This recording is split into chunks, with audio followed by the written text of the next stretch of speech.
Hey there. So this is Unspun TV, and because you've been studying us for several weeks now, you know that this is about media and marketing and a mixtape of the two. So the idea is you listen to what we have to say, and then you comment, and then the following week we talk about what you said in a way that only sort of makes fun of you. So this will be good, and let's talk about what we have to talk about today.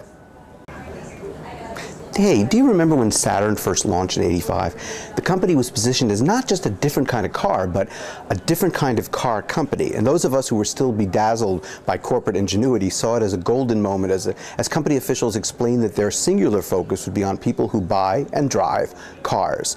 They even instituted a no-haggle policy of their dealerships, and their ads expressed the uniqueness of their brand platform. I was there in Spring Hill, Tennessee for the launch, and it was breathtaking. Cars and people proudly standing for something. And it wasn't a PR show, because you can't fake pride, nor can you fake passion. The Saturn cars quickly earned a litany of awards and, more importantly, fanatically loyal customers. And in '92, Saturn achieved top rank of new car sales, the ultimate moment for a domestic brand that no one has done before or since. In '95, Saturn ranked #1 in J.D. Power's study, a position it would hold for 4 years. Now, as testimony to the equity the brand enjoyed, Saturn Homecomings became legend. And then Saturn's parent, General Motors, started to falter in unimaginable ways. GM cut investment in Saturn, creating a sickly and mind-numbing downward spiral of limited new models and limited marketing spend. Because of this, the Saturn division stopped being a standalone and got badly, disingenuously integrated back into GM, despite the leader's original promise to operate Saturn as always separate, that's what it said in its charter, in an attempt to nurture the brand and shield its operations from the rest of the company's very, very, very bad decisions.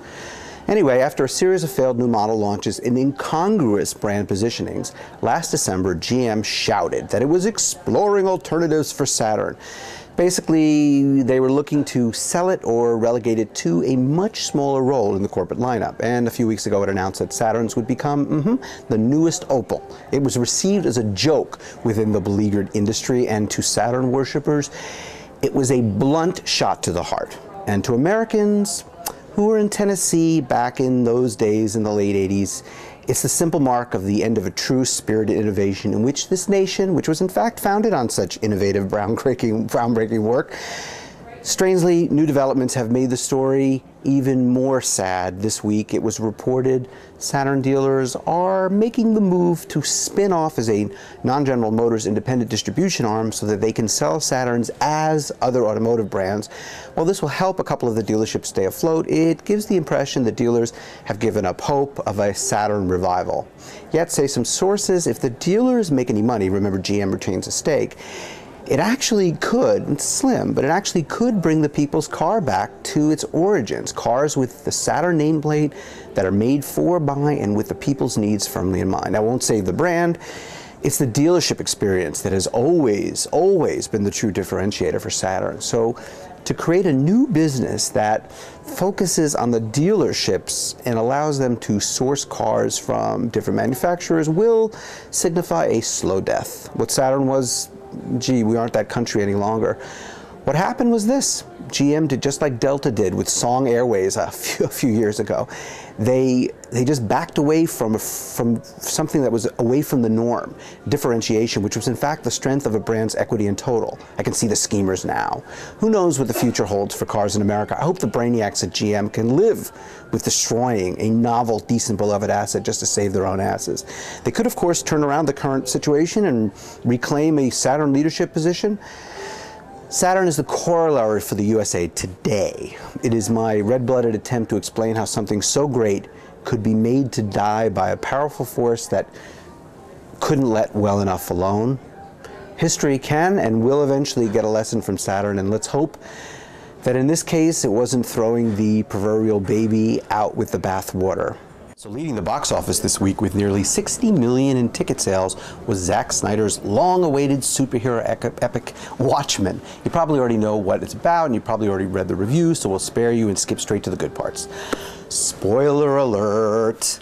In what is likely the clumsiest sex scene in recent movie history, Night Owl 2, yes, Night Owl 2, gets it on with Silk Spectre 2, played by the utterly gorgeous Malene Ackerman. It's weirdly enough that two superheroes who don't actually have any superpowers and are all done up in their costumes du jour decide to bone each other.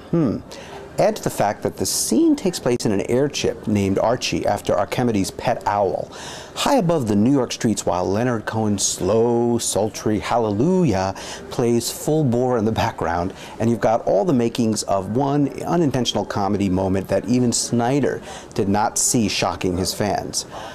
But it gets better. As Silk Spectre reaches climax during the chorus of Hallelujah, naturally, she reaches over and hits the flamethrower button, causing 30 yards of fire to shoot out, whoosh, from the front of Archie. Now, this is the movie, you may know, that has a blue and blown up version of Billy Crudup's penis all over it.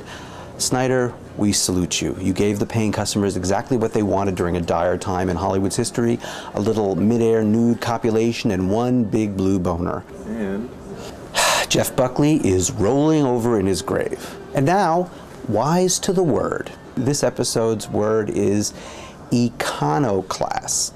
Iconoclast. An iconoclast is a person who says what needs to be said regarding the economy despite the message's unpopularity. Now, Paul Krugman is an iconoclast. Not an iconoclast, but an iconoclast, especially after his latest column in the New York Times, where he argued that the recession is more than a recession, it is a fundamental realignment of our economic system. Pleasant? No. Truthful? You bet. I'm Richard Laermer, Twitter at Unspun IT for you technology buffs, and we'll see you next time on Unspun.